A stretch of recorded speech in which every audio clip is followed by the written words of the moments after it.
আরে দুদিন মাঝে কে কে করছো বাচ্চার বয়স কত এবার? এবার বয়স আজকে 10 বছর কয় ভাই কই বোন? 3 বোন, 2 বোন 1 ভাই। তুমি সবার বড়? তোমার নাম কি? শান্তিপাল। সরকারের কাছে যায় ওর যেন ফাঁসি হোক, ওকে জ্বলন্ত অবস্থায় ওকে মেরে ফেলুক, ওকে আগুনে কেরোসিন মেরে ফেলুক।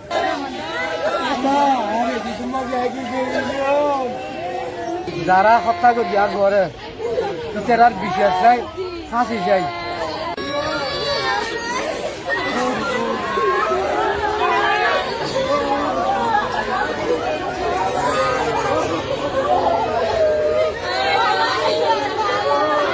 দাদাকে আমি ফাঁসি দিব। ও বোন দাদা গিয়ে আমি জানি যে দাদা গিয়ে আমাকে ফাঁসি দিবে।